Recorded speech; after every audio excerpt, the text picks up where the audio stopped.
Hi, Unwrapped Finally listeners. Eugene here. Unfortunately, at the end of last week's recording, Michael's microphone just busted. So we had to go to a backup mic, and he's going to sound a little bit under the weather for the next two episodes. Don't worry though, we promise that Michael's smooth, velvety voice will be back. We've got a really fun episode for you today. Please enjoy. Hey Leia, what are we unwrapping today? We are unwrapping Star Wars Episode 4, A New Hope.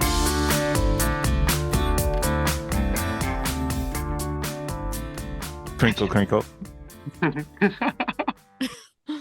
Well, Patrick, why don't you ask Leah what you were asking a moment ago before we did our official introduction, huh? I know you're new at this, Michael, but you don't discuss the prep meeting in the podcast. You just flew it. You're like, "Oh, Leah, what'd you think of Star Wars?" And let me ask you, going back, you've it's the year is 2025 and you've never seen Star Wars? That's Patrick. That's broadcast radio. Podcast, there are no rules. Yeah. People want to understand the inside workings of the making of Anyway, podcast. so all right, sorry. So the movie we're doing today, right? We're talking about Leah has never seen Star Wars, right? Mhm. In nearly 40 years. Yeah, 40. It's been 40 An years official officially. 40 years. I thought so. I just Yes. well, sure. Yes. No, it's In recently has 40 been 40 years, in 40 years, Mm-hmm. this planet Earth, Leah Yes. has never seen Star Wars until this last week. Yeah. So We were like, Until "Leah, you don't yesterday. like Star Wars?" And she was like, "Well, I'm not a fan of most of Reagan's policies." And then we're like, "No, the space movie." And she was like, "I mean, William Shatner is overrated." And we got into the whole thing. space All right. opera. Space opera. I understand what she said when we were 8. So you I gifted you, right? I must have gifted you the Blu-ray, not the DVD. Blu-ray and DVD, it says. Okay, so that's fine. It was a Blu-ray. I know it was a Blu-ray set. Yeah, this was some time ago. Of the original, you would have sent this the to me. original trilogy. Was it the original yeah. trilogy or the original 6? The original, the original trilogy. trilogy. I was not. I feared sending Leah the original. Like if I sent Leah the 6 and she accidentally watched episodes 1 through 3, then it's game over, right? There is not. So like my Wait, hope. so those were the ones that came later with Natalie Portman, right? Those are the Yes. next Yes. three that you're talking about? Okay. Those are the next 3. Okay. So in 1996, Lucas adds a fair amount to additional scenes to all 3 films, but really to the first Star Wars, and re-releases them as the special editions in 1996, right? So significant moments in Star Wars. One, there's something that fans complain about, which probably wouldn't have paid much attention to you, but the scene in the cantina with Han Solo and the green assassin whose name is Greedo. There's this idea that in that scene, Greedo shoots at Han first. It's made very clear, and then Han is just defending himself. And fans kind of lost their mind because, Han Solo's a space pirate. He just kills Greedo in cold blood, and that's supposed to be cooler than what Lucas does. I have no interest in that. It's cool. It's cooler the 77 cut regardless, but the thing that really takes away from the movie is the scene that happens right afterwards, is the scene outside the Millennium Falcon with Jabba the Hutt. That is not in the original film. It's a weird scene in the special edition. It's very weird. Interesting. Right? He steps on Jabba's tail. He says, "Jabba, you're a wonderful human being," which makes Right. no sense, right? Because originally they shot it with the Yeah. person, man, but then they just cut. Oh, I thought it was supposed to be a joke because obviously he's not a human being. I Well, then I'm laugh. glad. That's what Lucas was hoping for. That Lucas was hoping oh well, they didn't make it. He's making a joke. Right. So Okay. if that scene didn't seem out of place to you, then that's fantastic. It Um, definitely did seem out of place to me, okay. but the whole movie seemed out of place to me. So I was just like, here's another weird creature. I mean, after that cantina scene, I was just like, oh, this is not what I thought it was. But anyway, we can get into that. But yeah, that was like a pretty surreal scene. So then I wasn't surprised to see another creature. But yeah, the fact that he didn't appear again, I guess I wondered what, or they're setting up all the characters or everything. I don't know. I mean, this idea after that cantina scene, I want to talk about that. I do want to get your overall take on the film, but the cantina scene is pretty wonderful in every way possible. Okay, explain yourself. Well, before we do that, because really we know why Michael thinks it's pretty wonderful, right? Or we will know. But I'm really curious, like, what was your knowledge? Because my understanding is like it's not just that you didn't see the movie, but you kind of have an idea of what it's about. You just like kind of stayed away from Star Wars. Like there was Yeah, it no. wasn't even intentional. I just wasn't in my purview. I don't know. Like it wasn't part of pop culture that I was ever interested in. And somehow I've always stayed, like, been able to stay away from it. I don't love fantasy. I don't love action. So I feel like those things are pretty much what Star Wars are. I mean, obviously there's more to it. I'm sure Michael will explain it to me. But, on like the Space surface, that's politics. what it seemed to me. But yeah, so it just didn't interest me. And I was just like, oh, I guess I never had the opportunity. I don't even think my parents ever saw it because I was telling my mom I Your was going dad to do definitely saw it. this. My dad probably did see it. My mom was like, yeah, I don't know. I just never interested me. So it wasn't like the kind of thing as a kid my parents wanted to expose me to. So I just somehow avoided it all this time. What was like your earliest recollection of Star Wars? Like when did it first come I into don't your? know. Probably later on in life. Like I don't remember even hearing about it as a kid. I must have, but I don't know that I would have even responded to like whatever the mention of it is. I mean, I honestly don't remember. I feel like it's always been something. Maybe it's even Spaceballs because I feel like I saw Spaceballs and I've loved Spaceballs and then later found out like, oh, that's making fun of Star Wars. So that it may have been the first time that I actually was exposed to Star Wars as a thing. You were like, I Um, thought this was just a critique of consumerism. right, exactly. Whatever I saw when I was like 8, I'm sure that's what I thought. Um, Yeah, I feel like that's probably what it was. But then, of course, like all the character names are so in pop culture that was the first thing I saw when I finished the film. It was like, oh, now I know who all these people are, like creatures. At least I understand what people are talking about now. But yeah, that's really all I knew of it. Like Princess Leia, obviously, because my name's Leah, it was like a thing. People would be like, oh, like Princess Leia. And I was like, okay. Yeah, that was really it. That would be amazing if someone came up to you and said, "Oh, Princess Leia," and I never saw that film like that. Yeah, I That's probably did amazing. say that at some point. 'Cause I remember like being in middle school and people would like be like, "Oh, like Princess Leia." And I was just like, "Okay." I think I even had a Princess Leia shirt. Like I remember I got a shirt at some store and I would wear it like because I think I thought it was cool. It was like, "Oh, yeah, it's like a pop culture thing You that's didn't like tell them that you were named after Jacob, who later is named Israel after wrestling with God's first wife, Leah. this is incorrect information." Yes. Well, I mean Um, that's like the Edit it out. origins of the name, right? Like like biblical uh, text, like earliest sure. No, origins but of my like. parents would say absolutely not. I was not named after any No, biblical not that you were creature. named after a biblical creature, but just that, like, look, if I were atheist, right, I would Hmm. understand that my name Michael comes from the root origins of the archangel, right? Okay, sure. I guess the First name recorded. Yeah, you're that's all I'm saying. saying. Okay. I Okay. was making a joke about Okay. the fact that Okay. that is clearly not who you're Yes, named after, but that is, I believe that is one of the, right, that would be probably the eldest example of the name Leah being recorded probably. from I guess early in the that's book of true. Genesis. All right.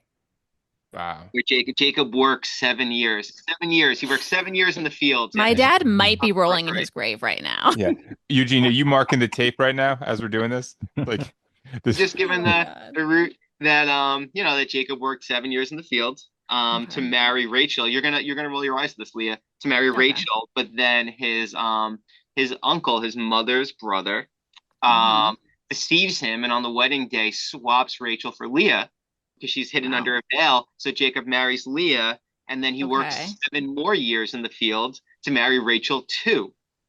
And then he Okay. has he has I believe Leah gives birth, and then God rewards Leah with 10 children, right?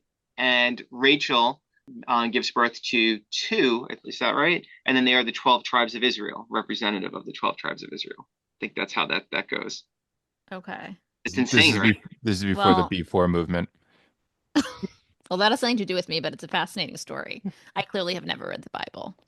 Okay, But wait. What was the last anyway, thing we said that before back to we go? Princess Leia before we Can divert. we cue back in? So, Leah, you said you were not familiar with the Leah character has names. seven. Leah has 7 children, Okay. Okay. right? But I have a bunch of I wrote a bunch of notes when you were talking, Leah. Sorry. Oh, okay. Um, but that is wild that people would say, like, because I mean, I never in my life I thought that did I make the connection between your name and print. First of all, it's Leia, not Leah. Yeah. But your dad one of the times visiting um you all upstate, your dad told a story about how we had gone to like a farmer's market and then we were like going for a walk. And your dad told a story about how when he was working on Apocalypse Now, right, that they had brought, it was one of the few times that he went. I'm pretty sure he was out in LA because they had Hmm. taken, they needed, right, Coppola needed every editor, right? He just needed everyone. And they were all out there. And because Coppola and Lucas were films, they had an early screening, right, of Star Wars for everybody. Like, hey, here's this thing that Lucas is working on. And he said that it was, right, impressive, right? He's like, like he wasn't doing cartwheels over it, right? But he wasn't Hmm. dismissing it either. He's like, this Right. was this was impressive, right? But it was a very rough cut, right? I mean, it was like Hmm. it was enough to be like, this is I really would think fascinating, so. but it was a rough cut, he said. Yeah, Yeah, I don't it know what wasn't he would have it was seen. unfinished, but nearly Yeah. finished. And I think because of the technology too, like I remember him talking about just that it was so Yeah. new and different and that he was impressed by that, obviously, you know. Yep. But yeah, and I thought about that while I was watching the movie, you know, that like at the time, a lot of this stuff was new. We watched it with the kids and they were like, "Is this the first CGI?" And we're like, "Probably." Like, yeah. I don't He know. was Yeah. testing out a lot of even that added scene that's horrible. And he put it in there because he was testing out a lot of early CGI stuff. Okay. Yeah, I mean that was, it's still it was a lot of models, miniatures, right? Like Hmm. a lot of the fellows who went on to create Pixar worked they probably started with Return of the Jedi. But Lucas, right? Lucas Films was where a lot of Industrial Light and Magic was where a lot of Hmm. these folks, right? Like where a lot of this stuff started. And then where there was a lot of that innovation. And maybe they started on Empire actually. But yeah, no, it's still to this day looks amazing, Yeah, right? that first shot of the spaceships. I mean, Hmm. those are miniatures, right? Yeah. Were those are they? models, and that yeah, The only time I noticed miniature, there's that little red like boat thing that Luke uses to get around the desert. And I feel like I definitely noticed. I was like, that's a miniature. Like I could see the It's depth of it's brown. field. It's called the land speeder. All right. Okay. Whatever that thing was. I definitely noticed that that didn't look like it was part like a computer generated. Like it looked like a miniature thing. But I didn't really realize like notice the other things. They seemed very seamless. But it still had a cool look. Even with that, I was like, you know, it just worked for the time. Like I thought like, oh, this still is still very impressive to watch. And, you know, obviously this was new. So yeah, he definitely has an imagination. I'll give him that. That is correct. I think, I was listening to an interview with Alec Guinness. And we're obviously bopping around. And he said, I wrote it down because it's so condescending, so typical. A script arrived for him. It was hand delivered by Lucas. He was like, "Oh, Lucas, he's a new, young, talented director." And he said he started reading it. He's like, "Science fiction. I don't know about this." And then he said he started reading it, and the direct quote, the dialogue was pretty ropey. Like it was so What does like that mean? it means like he's insulting the dialogue, right? Like it's what a lot of people say about the dialogue, which I in some ways like part of me completely understands that argument, but the other part of me does not because there are so many phrases that work perfectly, and that if I read it, I would say this can't work at all, right? But then he said, right? He said, but then I kept on turning the page, and that's essential, right? Like he acknowledges that it was undeniable, right? He starts reading and he's like, I don't know about this. It's back and forth. Like, how Hmm. does this work? And there is something about this film, like Empire Strikes Back loses it a little bit, but you have it's supposed to be otherworldly, yet everybody's got a 70s haircut, and it rules. Like, they Right. just I don't actually stop did that. think about that at one point. I'm like, they all have the same haircut. It's so 70s. Yeah. It is, and it is amazing. I think it adds to Right. the charm of the film. It is. The other films don't have that. There is something universally unique about it, and then he goes on to say, right, there's a wonderful freshness about it. I came out of the cinema refreshed, and he's saying like London, he saw it in London. London is gritty and it's dirty and it's full of rubbish, right? And then he later goes on to say like this movie's invigorating. There's this idea that even though like space is, Lucas does this great thing where like the Millennium Falcon's like a hunk of trash, right? And there is a lot of dirt like in this, the Empire represents, right, like a sterilization of everything, and then the rest of of the universe is dirty, but the ideas in it are so fresh, right? I mean, this is right the tail end, 77, like the tail end of like new Hollywood, right? Where you have Star Wars and you have Superman, right? Where that are just like incredibly earnest films. Superman comes a few years later, right? But you have like an idea of earnestness, like kind of like seeping through. And people just gravitated towards it. Like they just were in love with it. People like very much to slam on Lucas, and then oftentimes you'll see memes and gifs a lot these days, even from the prequels, about hey, Lucas called the end of our democracy, right? Because a lot of these films very much are about Mhm. how do you dismantle democratic government, right? Like like the Star Wars starts with the old, right? I mean, they say, right, they're in a boardroom, right? The old republic is done, right? The Galactic Senate, right? The Emperor has just eradicated the Galactic Senate, and they're like, well, how are we going to, right? How are we going to rule people, right? How are we going to rule the galaxy? Fear. We're going to use this thing right here, this Death Star, and if we're just going to blow up some planets if they get in line, right? You just got to blow up one as an example, and then the rest will be afraid to do anything, and then we appoint regional governors, oligarchs, right, to kind of control their territories, and that's it. It's simple, right? It's quite simple. And for Lucas and the time it was, right, obviously we have our own American narrative of the Revolutionary War and guerrilla warfare against the British Empire, but for Lucas as well, it's the Vietnam War. It's how, guerrilla warfare was utilized to defeat the conquering empire, right? Which happened to be America at the time. And he was utilizing the old serials he watched as a kid. We have our own history of it. And then what happens when we become that very thing that we were fighting, during the inception, right, of our nation. Has he said that that's what he based this on? Or is Um, that your interpretation of it?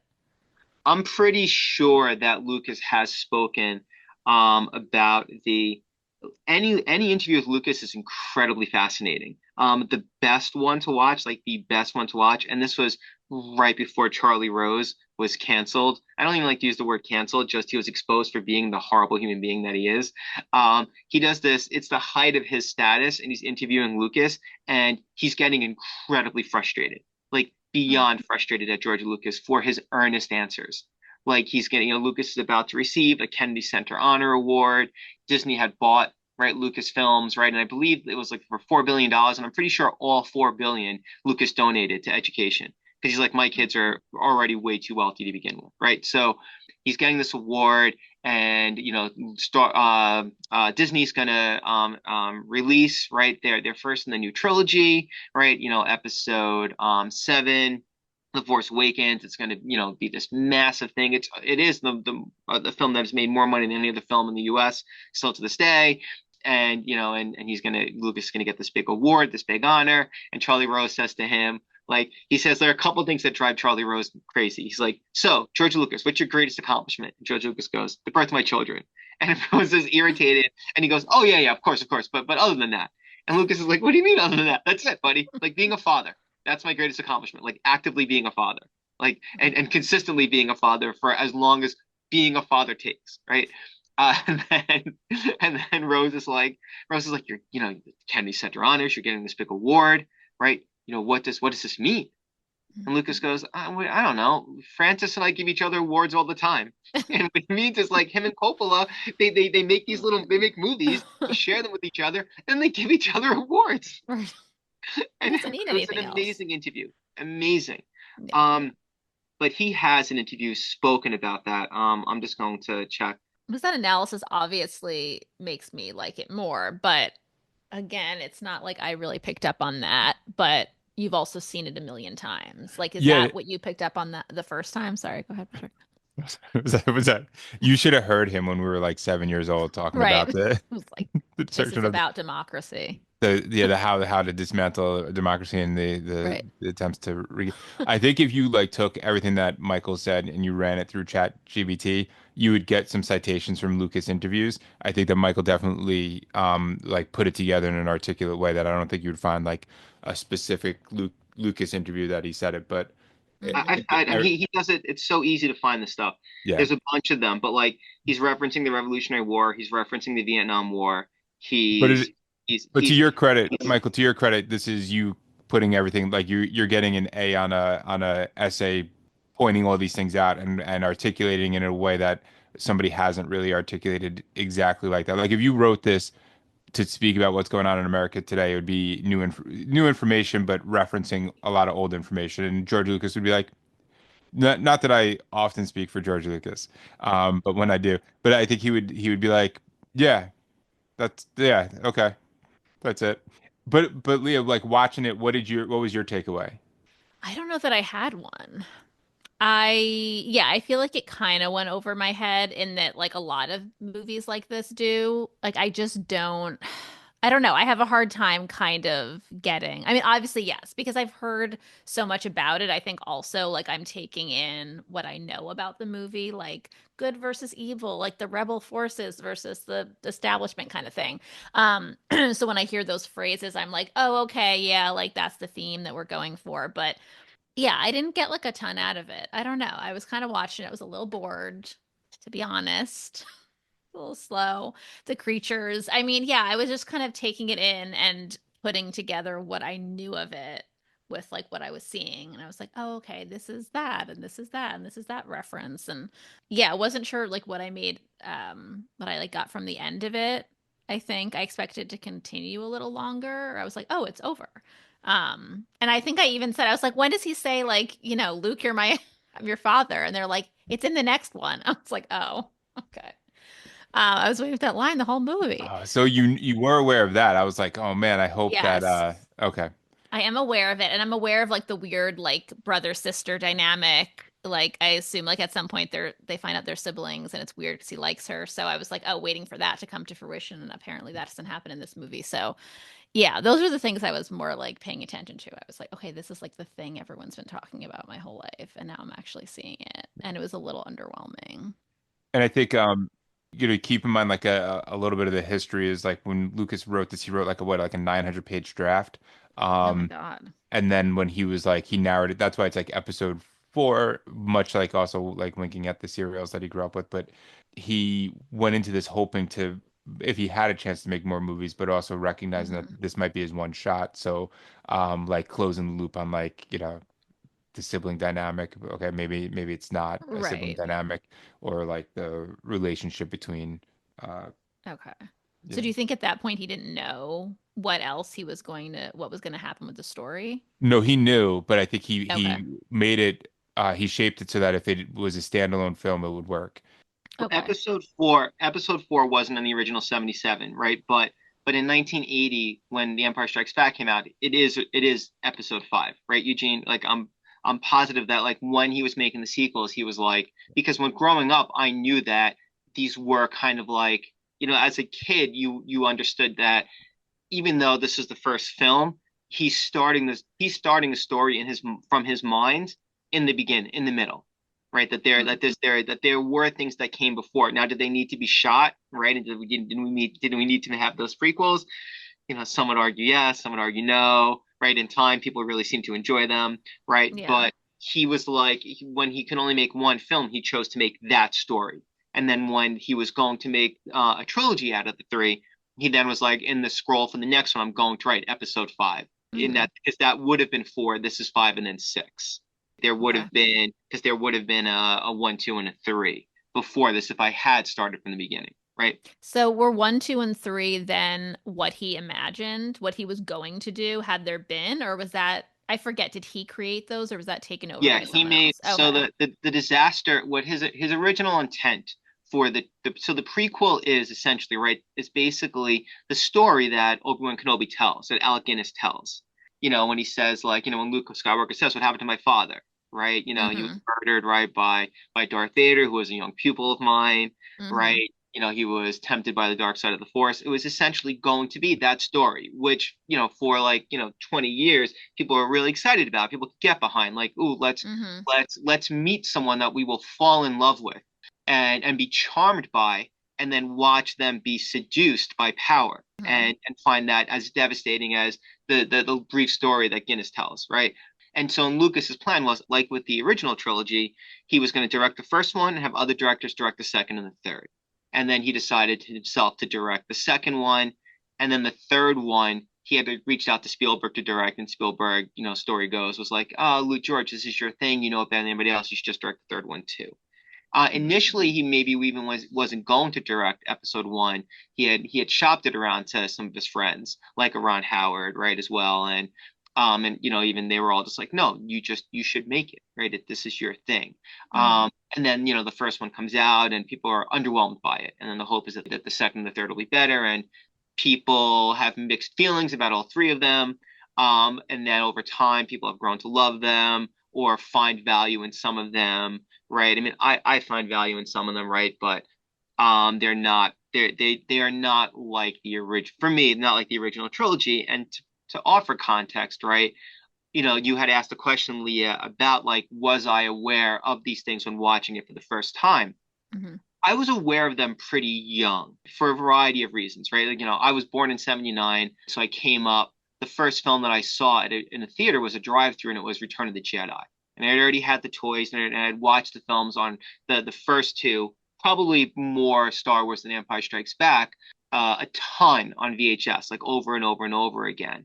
And for me, there were pretty much like two big choices when I was a kid, right? It was, and a lot of kids probably played with both of them, but our mother, right, made it very clear. My mother, Patrick's mother, made it very clear. Like, you are not playing with G.I. Joe. I'm going to give you Star Wars. I'm going to gift you with Star Wars for you to play. G.I. Joe, the slogan was the real American hero, right? And for our mother, if they are the real American hero, then other American heroes, G.I. Joe's the proper noun, right? Then they're less, right? And they are heroes with guns. And Star Wars, there weren't guns, right? There were blasters, right? Even Alec Guinness in interviews is like, there's no violence here, right? There's no sex here, right? There's a purity to it, right? And of course, there are explosions and people die, but people fall down. And there is and this is not an insult. I think there's a beauty in the simplicity, but there's simplicity to it, right? So for me, it was okay. So, no G.I. Joe, you play with Star Wars, right? And from being kind of told that early on, I did look at it as more than entertainment. I looked at it as value structure. Okay. I mean, even Oh, sorry. No, go ahead. no, I was gonna like add on like even and I think we were talking about this a little bit last time when we talked about RoboCop, but like the value of violence as a solution, right? And like you see in that scene with Darth Vader and Obi-Wan Kenobi, if you strike me down, I'll be much more powerful than you could imagine. Strike me down, I'll become more powerful than you could possibly imagine.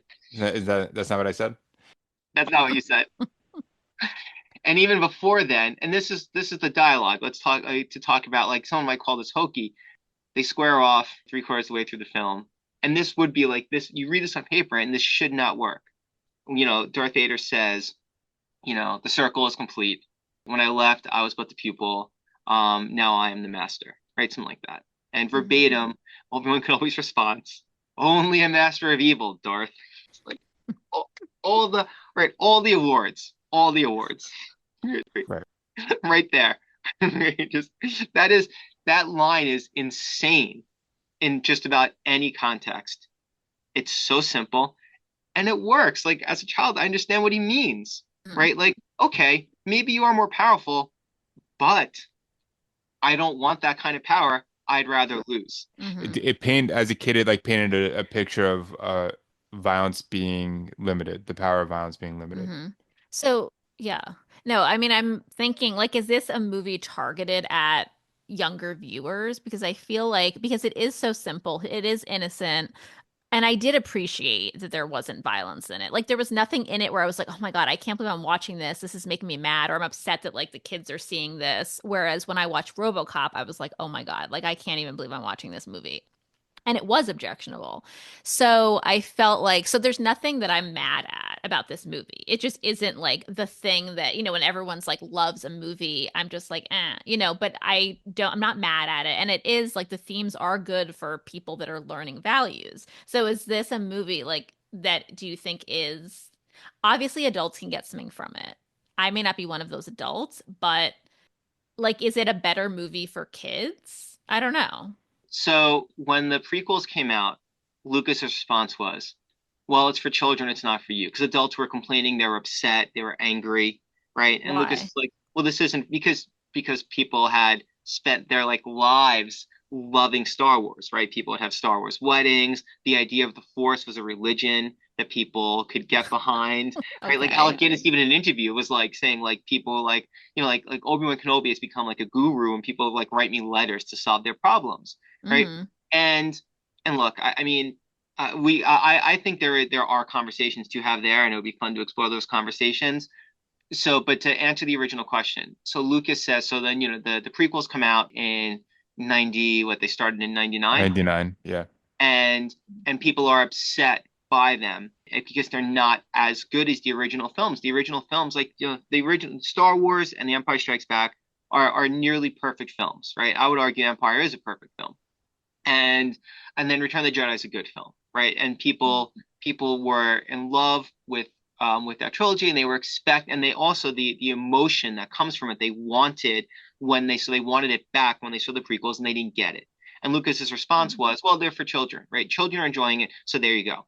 So what I would say is I wouldn't I think that's a cop out. When Lucas says that, that's a cop out because the original, and if those are the films he wanted to make, then fine, then he made them, right? But there is a way to make a film for adults and for children. And Hmm. I do believe that Star Wars is for both, as E.T. is for both, right? And it just so happened that because adults loved the film when it came out, right? I mean, Alec Guinness in that interview, right? The interviewer is saying like, I saw this and it was amazing, it was wonderful, right? Hmm. It made me feel great. I left the theater feeling great. And I think that was the overall consensus. People were like, yeah, this is great, this is fun. Some people like kind of would backhandedly compliment it, like, oh, it's a popcorn film, and of course it's fun and it's a good time, right? And leave the theater. It's not like high art, right? But it's fun, it's adventure, it's entertaining, right? And it's a technical marvel. And then other people just were like completely invested in like what Patrick and I were talking about earlier, like this idea of power. What does it mean to be powerful? Like Patrick was saying, right, that a predatory power isn't limited, even if it could feel all encompassing, right? What I'm saying is, even if I'm going to lose against predatory power, I'd rather lose than be associated with it. Hmm. And these are the kind of themes that for some people it holds on to them, and that's the power of what movies can do. But I wonder if you would have felt the same way had you not seen it as a child. Like if you were seeing it like I am, like just out of nowhere as another movie, do you think that you would get the same benefit from it or think like it's so great? Um, so the first thing that came to mind when you asked this question was Across the Spider-Verse, the new cartoon Spider-Man series. Hmm. Um, I loved Into the Spider-Verse. I thought it was wonderful. And then I saw Across the Spider-Verse, and I was overcome with emotion. And as an adult, if films do that right, and when I say right, like are able to speak to the themes that grabbed me as a child, The Dark Knight, Hmm. and that whole trilogy, I find very close to my heart because it's tackling a lot of these same ideas. I mean, Joseph Campbell, right, was I don't know how in vogue Joseph Campbell's not very in vogue these days, but he was, right. He wrote a lot on myth and the power of myth, the mythic image, the hero's journey, and Lucas worked with Campbell when constructing this film. And Campbell was a scholar, right? Who people went to, and Lucas specifically wanted to work with Campbell to get down the archetype of the hero's journey, right? He's using contemporary cinema in 1977 to do this, right? But the hero's journey is an archetype that he wanted to have down pat, whether someone was studying like Greek mythology or they were watching this film and just watching it from whether they were 10 years old or 25 years old and wanting to be entertained, but entertained in a way where there's a reason why Darth Vader is still a part of the popular culture and Luke Skywalker is still a part of the popular culture, because I do believe that there's something that either grabs a hold of people or people want to grab a hold of them. Okay, I could buy into that. And it's not just, right, it's not just Lucas here, right? It's the Hmm. actors that he has delivering these lines. It's John Williams' score, right? Spielberg famously says that the score for Jaws is 50% of the film, right? I would say that goes for Star Wars too, like Mhm. the 50% of this film. Even the way that, even when Obi-Wan Kenobi has to explain the Force, right? Like, how am I going to sell a whole religion, right? Like in a film to have people just get the basic understandings of it and how it works, right? How am I going to be able to show that Darth Vader is able to, choke someone out, like in a boardroom, right? Mhm. Right, with his mind. And it is Lucas's dialogue, the delivery of Guinness, and the music, that John Williams score creeping up, right? Yeah. For Williams to be able to, right? I mean, you have, like, in this film, you pretty much have a score that the Nazis would love for the Empire. Like, Nazis would love that score. And Mhm. the Empire, and they're dressed, right? They are dressed like fascists, right? And like they, Yeah. it is as apparent, right, as can be, right? And that is their score. And then the exact same film, like, you have the Luke's, the pondering, looking at the two suns setting, right? Luke looking at yonder. The twinkling music when talking about the Force, right? It starts out small and it builds, right? The music for the Empire just slams and punches you immediately. It is strong, it is bombastic, it is everything at once to just overwhelm you. And then the music of hope, of something good, yet powerful, starts really small and rises. Hopefully it presents, right, or at least for me as a viewer, a feeling of warmth, right, Mhm. and patience, to allow that warmth to overcome me, which then provides the opportunity to consider the full barrage of the other thing and go, that's not for me. Yeah, I can see that. I don't know that I picked up on was there different music for each? 'Cause I just remember like the main Star Wars themes that obviously stuck out to me. But yeah, I didn't pick up like a different theme for the different sides. Yeah, absolutely. Okay. Yeah, there's the Imperial March. Okay. That's very, like, people use it as ringtones too and stuff. Like, so, like, a lot of what I'm saying, right, is not like people are like, wow, this guy's got a real new fresh take on Star Wars. Well, this is more of an example of how I tune things out. Sometimes, like in certain movies like this, I kind of just like zone out. In fact, I watched the first half of it and then I was like, I couldn't. I needed a break. And then I watched the second half like the following day because it was just like starting to, I don't know, like I couldn't process. It's like all like a new world. It's like a new world, kind of a new language. And I just was like not quite following it fully because it's just not based in reality. I think I have like a hard time watching movies like that where I have to like pick up on an entirely new. I'm like, where are we? When are we? How is everything working? Like I want to know more information about it than I'm getting. And so I just needed a break. Yeah, and I also think it's you're also navigating the pop culture of it. Like it's such Hmm. a thing that, like you were saying, you're waiting for some of these scenes to pop up. And I know, like, when I've watched, I'm trying to think of an example, when I've watched something that I feel like I should have watched in the past, and I'm Hmm.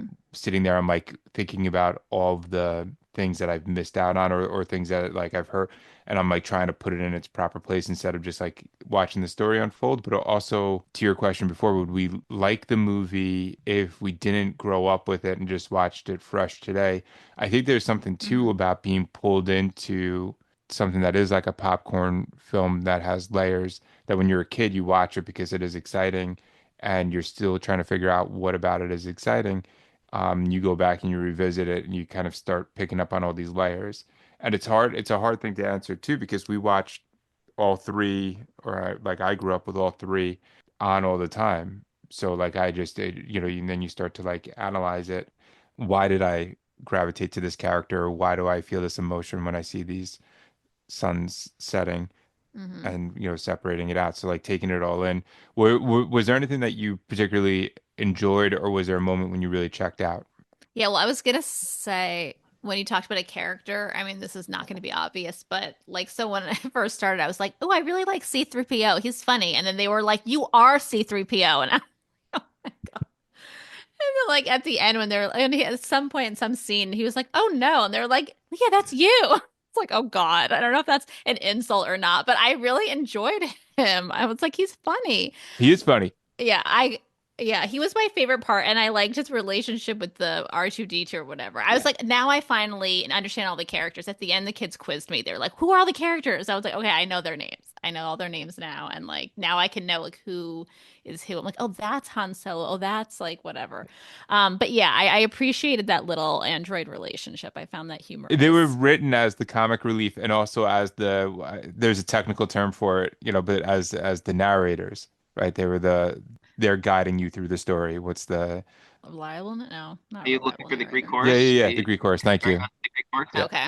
Yeah, right. They did sort of help with that, like at breaking up all the action with a little bit of like a commentary, a little bit, or just like making fun of the ridiculousness I of was gonna it. say like Sometimes, they're yeah, explaining the Force and C-3PO is like, let me explain it to you later. This is what right, right. Yeah. So they were probably my favorite part. I'm trying to think of like a point where I kind of checked out. I think it was like I guess it was towards the middle, like when they were starting to get on I guess the Millennium Falcon, whatever it's called, the ship, the Harrison Ford ship The thing. Harrison Ford ship. Yes, I the don't know. Millennium Falcon. Yeah, The okay. Harrison Ford That's ship. also what Harrison Yeah, Ford it was calls it. the He's like, what? right. Oh God. See, this is what happens. I'm just like, I don't know. I mean, Like it just doesn't Harrison land Ford with feels the me. same way, actually. Like if you read later in life, he's come to appreciate it, but Yeah. for the most part, he was he was feeling the Well, same. he felt like when I was watching it, it kind of felt like he was, just, doing it. He didn't He feel was like he had heart to he the loved character. he always loved Indiana Jones more than Han Solo, but I think in the first and the second film, he was in it. He desperately wanted this role in this one, and Okay. and Lucas was like, Harrison, I already used you in American Graffiti. I'm not gonna have like a company of players, right? Hmm. And like he interviewed, like he auditioned like everyone, and just like no one was as good as Ford. Like he Interesting. just had it. And again, like I don't know who else could read this dialogue the way that Ford reads Yeah. it. He has the charisma for the kind of stupidity of Yeah. it. Like he does that well. He's a space pirate. He's perfect. A Sure. smuggler. If I'm thinking of a smuggler, the first person that comes to mind, right, is this Han Solo right here. Okay. Yeah, I mean, like people like famously, like Kurt Russell auditioned, and like like people who are just have amazing Hmm. careers and done incredible things. But I think he wanted it really bad. But Michael, correct me when I say this. Definitely recall an interview with Ford where he said something like this to George Lucas on the set. He was like, George, you could write this shit down, but you sure as hell can't say it. It was like something to that about this, you know. There was something, yeah, there was something about that. And I mean, look, Guinness, I mean, they all have that same, I mean, Guinness said the same thing in his interviews, right? And actually, Lucas, and again, I love Lucas, I really do, because I mean, the way that people talk about him, De Palma said Star Wars ruined him. De Palma said that out of all of them, Spielberg, Scorsese, and they would all hang out together, and Lucas was the most talented, and Star Wars ruined him, right? That basically like that he just became obsessed with this world. And Interesting. Lucas just seems like So you're a saying De decent Palma human. said that Star Wars ruined Lucas? Yeah, Yes, yes.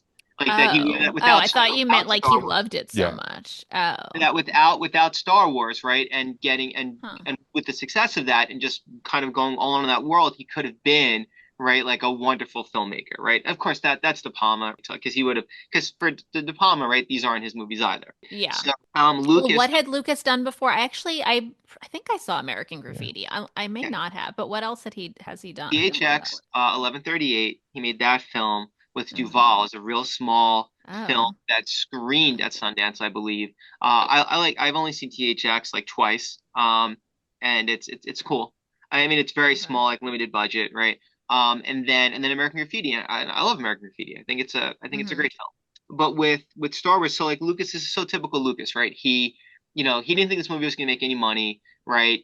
Guinness gets a call like as the film is being shown to press right before it's about to release and explode, and Lucas calls Guinness and says, hey, look, the press is watching this and they're really enjoying it. I think we're gonna the film will be somewhat successful, right? I think we're gonna be okay. And I really appreciate all of your suggestions, right? Because Guinness, like like Ford's like, look, I want to say it this way, I want to say it this way, right? Guinness did a lot of that too, Hmm. and he said, we're, your contract has you having like 2 percentage points, right? I'd like to bump it up to 2.5 before the film even comes out, like, because I want to say thank you for all that you've contributed. he didn't have to do that. That rules. 100% that rules. Mhm. But then like Gittes finished the story by saying, right, that like he's meeting with one of the producers later and he's like, hey, let's get that phone call with Lucas down and writing in a contract. And the producer's like, oh, right. So it was an extra quarter of a point, right? And Gittes is like, fine, whatever. Right. So it's it's Lucas being awesome and it's the industry being the industry. Yeah. But it's still you still got, I mean, for however much money, that quarter of a point is like insane. So, there was something I want to go back to. You had said, Leah, right, that the film is right not based in reality, and it's not, obviously, right? Mhm. I would argue, though, that it's real, that the themes that they're dealing with are real. And when you said that, I was reminded of an interview I had heard. It's a podcast, I believe, a while ago with Mark Bowl, right? Mark Bowl, who teamed up with Catherine Bigelow for The Hurt Locker, right? I'm pretty sure that's his name, right? Oh yeah. And then Or yeah. Mark, right, Or I for don't know how to pronounce his name, but yeah, I know who you're talking about. okay, right, Is teamed he up the with Catherine writer? Bigelow. Yep, the writer of The Okay. Hurt Locker, and then he wrote Zero Dark 30 as well, right? And Okay. he was interviewing. He was going to make a movie on Bo Bergdahl. If anybody recalls Bo Bergdahl, he was a U.S. Army officer, and he was captured by the Taliban, right? And he did a lot of interviews with Bo Bergdahl. But when they were talking, Bo Bergdahl was saying how at the base he was working at, there were conditions that were not what they needed to be, and what he was going to do was how he was captured. He was going to run across the desert to another base to expose what he believed were injustices on his own military base. And he said, Mhm. I thought I was going to be Jason Bourne, right? Like, and he's speaking candidly and like kind of like that's silly for me to think that, right? Mhm. But that is how I thought. Now, when I was watching Jason Bourne movies, I did not think I was Jason Bourne. When I was watching Star Wars, maybe I could pretend that I'm Luke Skywalker, but I also don't think that I'm Luke Skywalker. I am pulling from it. When I'm watching Jason Bourne movies, I'm not pulling anything but entertainment out of it and the craft of the cinema. And I enjoy them a great deal. When I'm watching Star Wars, though, there is a feeling of a set of ethics presented, and there's a question: will you and how will you engage with this set of ethics? And there are films that can pull that off. Another film that comes to mind, like a clear example, Patrick, when we were kids, we loved the film Aladdin. And there's that scene early on that anybody our age who sees Aladdin will like immediately remember it, where he's singing and dancing to steal bread with his monkey Abu, and he's evading the guards from the palace, and he gets away from them, and he's got nothing, right? He only has to steal to live, to eat, right? That's part of the song. And he escapes them, and he breaks the bread in half, and he gives half to his monkey, and he's about to take a huge bite of this luscious piece of bread. And there he sees two little street urchins, two little kids, a brother and a sister, picking garbage out of a can. And they clearly look hungrier than he is, and they can't steal like he can. And he gives them the bread.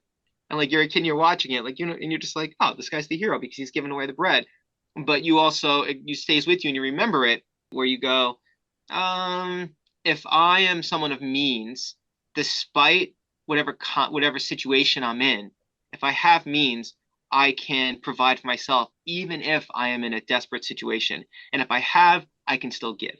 No matter what, if I have, I can still give because I could always get more, even if it's costly, even if it's a minimum wage job, even if I'm entitled to keep all that I get because I've been dealt poor hands, I can still get more, even if it costs me, so that I can give to someone who does not have that same opportunity as I do. And that film did that for me, and Star Wars in many ways, I believe, did that for a lot of people. Maybe they didn't take it to that next level, but it did something for them, even if it was just I left the theater feeling really good. Not the way like a blockbuster in cinema makes me feel good, but like there's something inside at my core that makes me feel good leaving the theater, right? And if you listen to people who saw it at the time, there's a lot of that I just left feeling good. Okay. Well, I like that. Well, interestingly, when you said that, it made me think there was some part in the movie where I think it was Han Solo, because he's just kind of an asshole, said something like they're gonna, save Prince Leia, and then he's like, well, I don't care about her, like I want to survive or something like that. And one of the kids were actually like, that's selfish. And I was like, yeah, like that is selfish.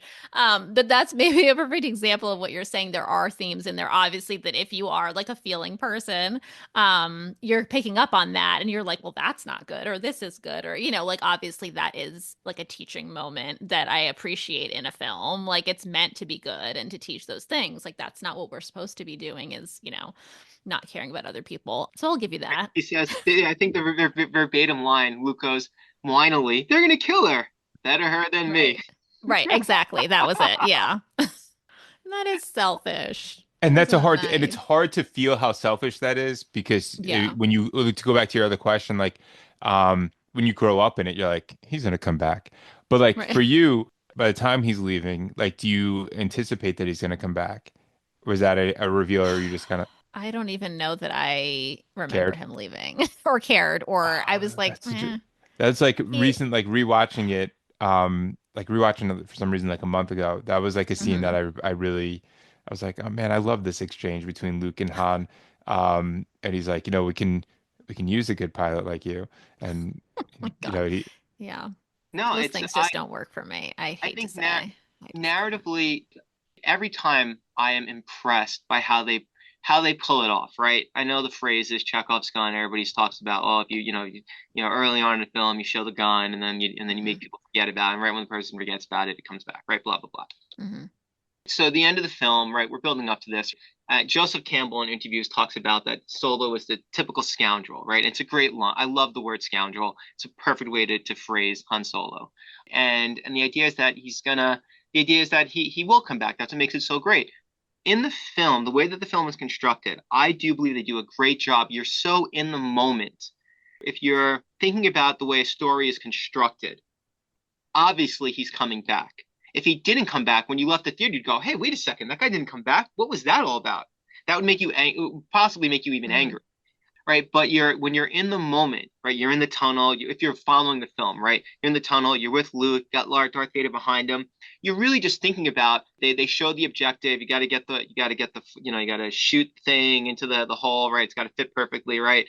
And you're thinking about all of that. You're not thinking about Han Solo. So when he comes back, even though of course he's going to come back, it is a surprise.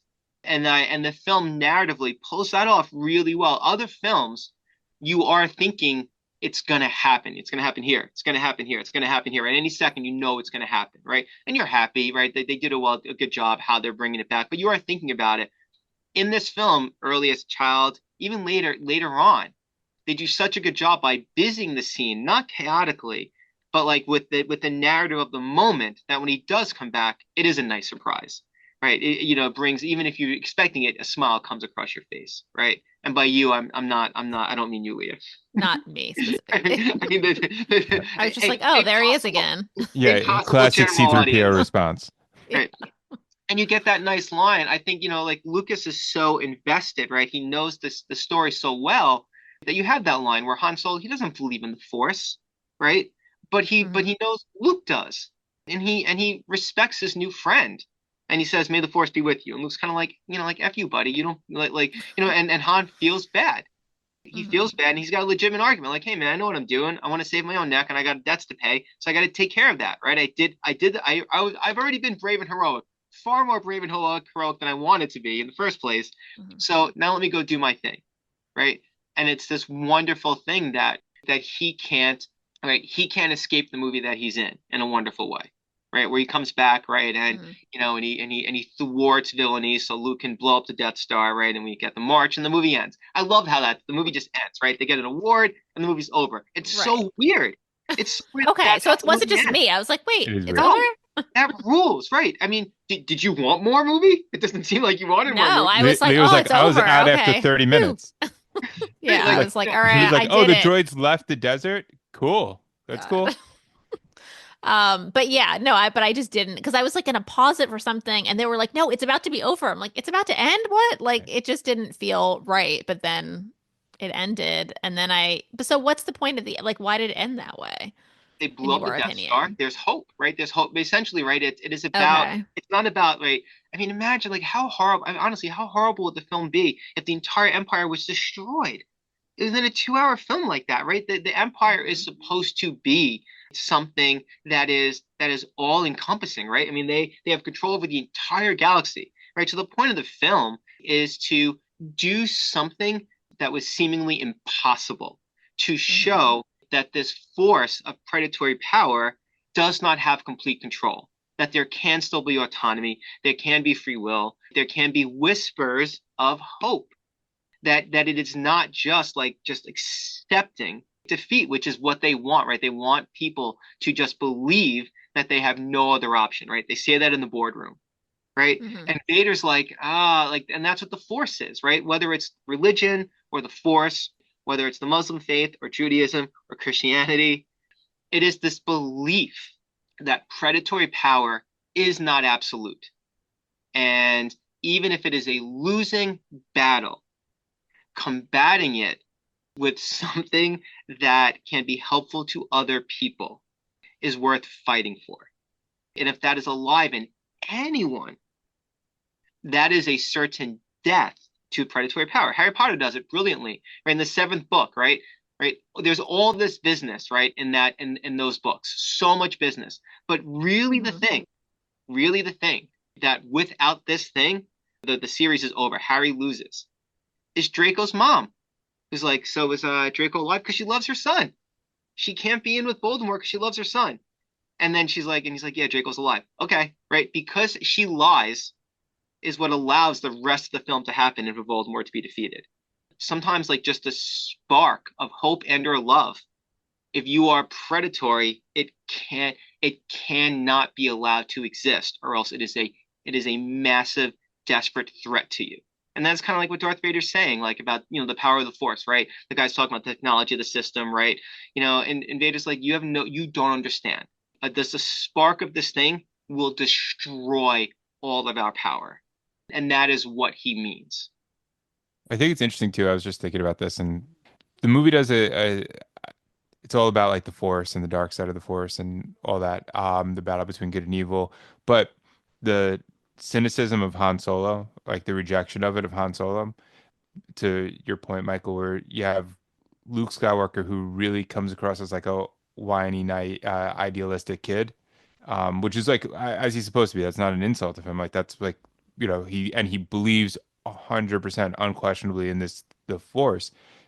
If Han Solo didn't come back, he would have lost, right? And arguably, like he was able to be successful in destroying the Death Star because he had taken that shot 1,000 times, like in his back, the backfields or whatever, like he was like the trained Back home, hitting Womp-Rats. Right. Come on. And so I know all this information, just so the listeners know, I know all this information. It's just the performance anxiety of being, speaking to the masses. The five people who love us and painstakingly will probably listen. No, I hope nobody that knows me relation. will listen to this. My one hope and prayer. But the idealism of Luke Skywalker isn't what saves it. It was, I mean, or maybe it is, maybe, but not in that way that we think. It's not that he was so connected to the Force. It was that maybe his belief in hope inspired just a little bit the people around him, and the people around him, even if they didn't believe in any of it, just felt connected to the people around them. And then, I don't know. So it's all of those things. It's not just the person who believes that they could change the world, but it's the cynics who think like in the right moment that they should share their bread with the hungry kid. Like it was like similar to like why did Han Solo come back? Because like he knows this kid's gonna get killed if he doesn't. And he just comes back for that one simple choice instead of like the grandiose choice. And there's a lot of layers in the Star Wars franchise that are interesting like that. Of course, because that's what makes it right. It's personal for him. It's for Han Solo. It's personal. It is right. It is this kid that he did not want to leave alone, and that's cool. It's just cool. Same thing. Yeah. Oh, sorry, Leah. No. No, you were going to talk about how Star Wars is cool. I'm sorry. No, that was it. Continue. And then the whole Princess Leia part of it, of like this was her life is this, like she's a career politician but also like a career resistor, and she has place, like that, like the driving force behind all of this, right? Um, what did you think of Princess Leia? I don't know. I didn't love her. You didn't I love don't her? know. I wasn't sure what to make of her. She was kind of like in and out.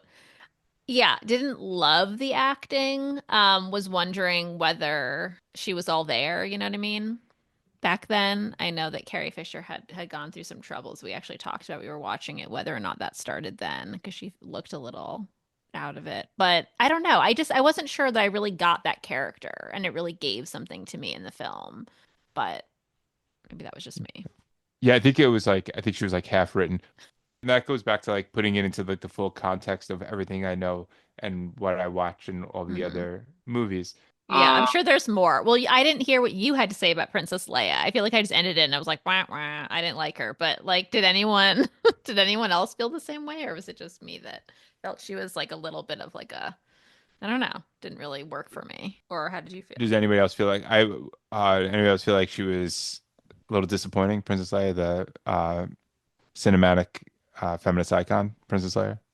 no, I mean, I look in 1977, right? I love when she throws it back to Peter Cushing. I love the scenes, like she's not in the film a lot, right? But scenes with Darth Vader, she's basically like "F you, buddy," right? Everybody else, all these, Vader's breaking guys' necks, throwing people around. They're all peeing, all the guys are peeing their pants around Darth Vader, and she's just right. And Peter Cushing, right? She's throwing shade at him too. She's like, "You guys are gonna kill me? All right, whatever, F you."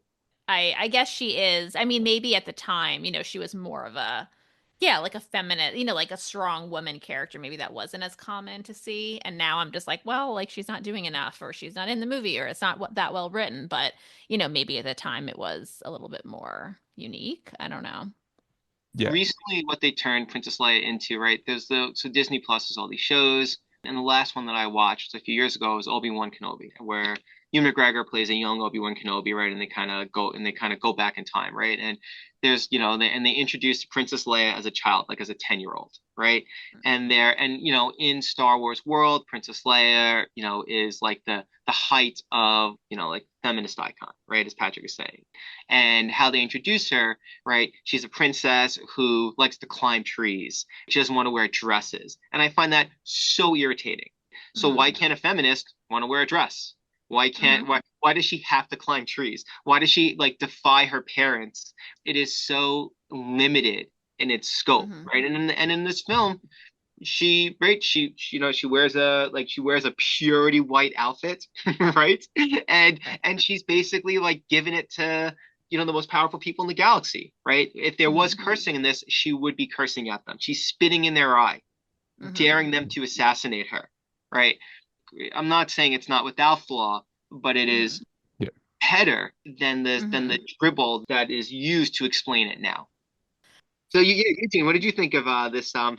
What's it called again? Star Wars? What were your think? Have you seen it before, Eugene?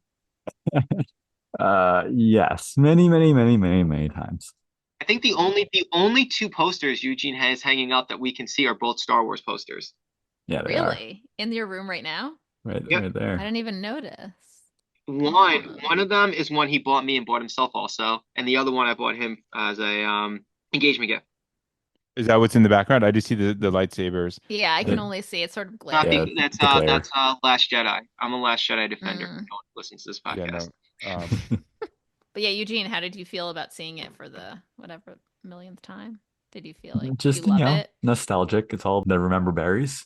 I don't know. It's just one of my formative experiences. The whole world building, I remember so many different things with just like, oh, there are droids in the world apparently, and there are Jawas, and man, it's really scary when they go down to the trash chute and they're almost getting crushed, and then there's like creepy monsters in the water. Like I was afraid of that. Yeah. I think we didn't discuss the one line that I like laughed out loud today was Leia talking about Chewie in passing, like just walking carp out of my face. Oh, right. I did laugh at that. Leah, Eugene, Leah didn't like the cantina scene. Like that, everything about the cantina scene is amazing. So Well, okay. So let's let, it let, was just let, let's overwhelming. What It is was a what does he lot. say? They're looking down at Moss Isley Space Station. You will never find what does he say? I have it. I wrote that one down, which should have memorized, but I wanted to get it verbatim. You'll You never will find never a find more a more wretched wretched. hive. Yeah, you will never find a more wretched hive of scum and villainy. Amazing, right? And when he takes a lightsaber out and slices that guy's arm off and cuts the other guy in two, right? Come, let me buy you a drink. Awesome, like awesome. Like, what's the point of that scene? The point of that scene is to show that you don't mess with Obi-Wan Kenobi, right? He gets to show that the Force, right, has an effect on the weak-minded, right? Also, how sheltered Luke Skywalker is. It's the first time you see Luke Skywalker leaving the comfort of his Yep. community, right? It's like Treasure Planet, right? Like you have like Treasure Island, right? Like he's pulling from like all these kinds of adventure, like books and films, where you have like as Patrick's saying, right? Like the young guy, he's in a world that he doesn't know. He's so naive to it all. And he's with the old samurai warrior going into town, right? I mean, that's like the Jedi, right? Like Obi-Wan, like he is a disgraced samurai warrior who's coming back for one last battle, right? Lucas was also like he's pulling from so much. He's pulling from Buck Rogers, right? He's pulling from the American Revolution. He's pulling from the Vietnam War. He's pulling from Kurosawa films. Specifically, he's pulling from Kurosawa films. And it's just he gets to create this wonderful treat. Sure. And one of the nice things about seeing that so early on, in my more formative years, when I was at a tavern and some guy says, my friend over there, he doesn't like you. I don't like you either. I was like, okay, all right. So I'm on the Luke Skywalker trajectory, you know? Oh, So Doing it apparently lots of okay. people go up to Patrick and say that I don't like you enough to be my friends. I can't see that happening. Yeah, that's No, more but my when they said it to my brother, I said, hey, you guys are on Yeah, the that wrong side sounds of more like history. it. yeah, that definitely sounds more like it.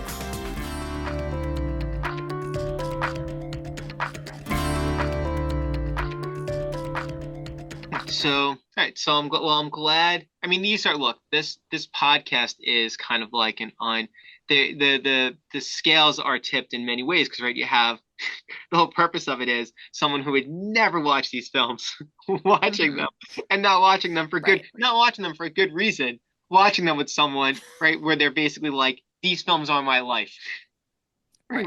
Where like if not for these films, right, if not for Star Wars, right, I may understand the world differently. It is part of the cocktail of my upbringing where the work that I do is a losing battle, right? Like there is no victory in the work that I do, right? And the victories are often punishment also. They do not feel like victories. Hey, someone is in an economic vulnerable situation, so we're able to be helpful for them and provide some food or provide the opportunity for folks to provide presents for their children during the holidays, and they say thank you and they cry. I don't feel good. I feel like shit, right? No one should have to be in that position at all. It just makes me angrier, actually, when that happens. There's quite a strong possibility that that I may have had a different career path if not for films like this. And also when, early years of teaching, just wanting to go home and watch bad guys. There's a show when I first started teaching called Person of Interest, which I love. Jonathan Nolan created it, Chris Nolan's brother. He wrote the Dark Knight series. And it was just a standard show, right? And when I was a little kid, it was like a take on the A-Team. I loved the A-Team when I was a kid, Leah. That show ruled to me, right? And basically what it was a bunch of Wait, can Vietnam. I just ask one? I want to enter. Leah, do you have any idea what the A-Team is? I'm No, gonna I tell. think you've probably explained this to me before. Can, and can I Joy ju- from can I Archie can I suggest something before you say anything, Michael? Can as like a fun little additional assignment, could like we just watch the A-Team pilot? No. Because the A-Team pilot, I mean, I watched no, just said she groaned no, so that means no, right? just because it's so How fun. long is it? It's No, a pilot. Leah, It's a you pilot don't episode, have to 40 watch minutes. an 80s. You don't have to watch an 80s television show pilot, right? But look, Vietnam vets who refused to do something during the war, so they were arrested. Okay. They escape. They escape military prison, and they drive around from town to town in the 80s to help people who are being bullied, right? And then That sounds awesome. and they beat up the bad guys, right? And it has to do with ingenuity. They're always fixing their van for like a final battle with the local toughs who are picking up people, right? And that's it. And then the military's chasing them, so they're always on the run. and that's it. It's Mr. T. It's George All Papard. right. Yeah, wait, That sounds Mr. cool. T is in it. This Yeah, is it's amazing, right? And it's it's awesome. amazing, right? Like Yeah. so like the Okay. show. So like when I was a kid, I loved that show. And then when I was teaching high school and I would have really hard days, right? Mhm. I would go home and watch a show, Person of Interest, where they do the same thing, except they Mhm. shoot villains in the kneecaps. Like seriously, like every episode, it's like boom, boom, kneecap, kneecap, kneecap, right? Mhm. And it's hysterical, and it Yeah. was therapy, right? Like You, it was you know how therapy. hysterical it is when somebody gets shot in the kneecap. Only Hysterical. But fictional I villain. understand because the tone is different. It's like a more of a, yeah, it's a relief or a release from the tone of what you're dealing with day to Yeah, day. It's good 100. active listening, Leah. Yeah. Which we all understand. The problem is that, and this is probably why I'm as messed up as I am, is that I don't really have, like, I can't give myself that. I still, when I go home, I still want to watch a documentary about like a serial killer, or I'll watch some dark drama. And then I'm like, why am I so depressed? I don't know. Maybe because I'm not watching the A Team. Maybe I need to like change up the situation, but I don't know. I don't have that switch in me that can be like, oh, this thing that can, I don't know. It doesn't give me that same release, I think. So I'm That's always what we going were to doing. like the This dark stuff. podcast is essentially one of those This is my TLC therapy. Right. makeover shows where we're like, Right. I need try on Who help. Framed Roger Rabbit. Maybe that's the trick. And like we're just throwing It's different something. movies. Maybe I need like a forced, like just a different tone. I needed Yeah. a forced Star Wars viewing to get me out of my rut Have you or seen Who something. Framed Roger Rabbit? No, it's on the list. Yes. No, I did see it. I Okay. saw it in the movie theater with my parents, and I cried, and they had to take me out of the theater. And my dad always talks about this being like, Yes. he was like, that movie was too violent. And I'm glad you had that reaction. He always said Oh, that to me. He was so like, we need that to was the watch. We right need to watch that. reaction. All right, Yeah, Oh well, my that's God. So maybe so maybe I watch. haven't seen the whole movie. I probably saw Yeah, up until something, and then I when they was execute upset. the little the little I I think group. of think they, I the boot. remember being in the theater, and I think they like, there's a scene where they go through like a wall or something. I Oh, just it's a sit down. remember Yeah. that was probably where that's the limit for me. And I don't know Yes. how old when did that movie come out? Because how old would I have 88. been? Yeah. So I was 4. All right, that makes sense. Well, yeah. Well, that's yeah. No, Okay. that would be. It's funny because like Patrick, right? Like when we were kids, right? How old were you when we saw Beetlejuice? Were you Oh, 6? I saw it in the theater, so like I couldn't have Yeah, been much older. 87. Beetlejuice is 87, right? So, right, 83 to 87. Were you Five. 4? No. 5. 82, Wow. 82 to 87. Sorry, 5, right? So That's that's not. insane, right? And Like that's not like my wild. first movie. Like I'm pretty sure Mhm. I saw Back to the Future in the theater, right? Yeah, we saw Back to the Future in the theater. You Yeah. wanted to be Michael J. Fox. Leah, you never heard the story? Patrick was so No. upset because we weren't allowed on skateboards because I would fall and break something, which was clear. And and we saw Back to the Future and he's riding around on a Mhm. skateboard like every He's kid would. They all obsessed. wanted Patrick was obsessed. I Right, want that Marty makes McFly, I sense. want to ride on a skateboard. And then we were hanging out on the corner. It was like a dead end street where all the cool kids hung out, and we were with them. Oh, And no. yeah, Wait, but you're missing the worst part. My mom decided she was like, you know what? I'll get a skateboard. I'll get you a skateboard. She bought a skateboard. And like that day in my head, and I don't know if it's that day, but in my head it was that day. She's like, she bought us a skateboard at like a Caldor or something, and it was in the basement. We were living in the basement, right? So like, but it was like put No, away. we were at the Arboretum at this point. We were at the Okay, Arboretum. We had moved out of our it was in grandparents' the it was basement, in the and we were basement. visiting our grandparents. And kids we used to hang out with were on the dead end street corner, Ricky Road, and we went over there, and someone had their skateboard, and I stood on it for about 5 seconds, fell, broke my wrist, cried, Oh my right? God. And all the kids were like, "Oh, what a baby!" And Patrick, I remember the look on his face was, "You fucked me." Yeah, Oh, yeah. oh no. I was never allowed to have a skateboard, and I was like, I mean, like, what a unfair.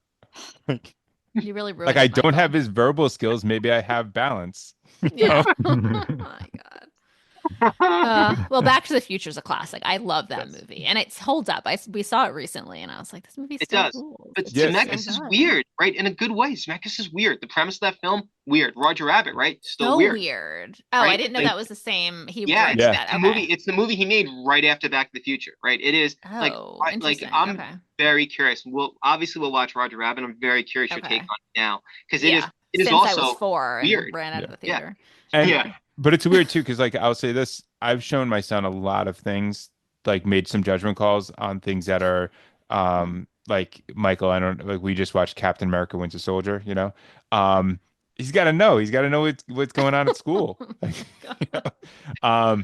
But like I haven't shown him Back to the Future. I'm like, there's too many things that I don't want to like. I think I can explain fascism to him, but I don't want to explain you know, Not the being with your sexual mom assault and thing. yeah, That was or like just, yeah, we saw that with the kids. They were like, wait, that's his mom? Like, what? We were like, I know, it's weird. It's just weird.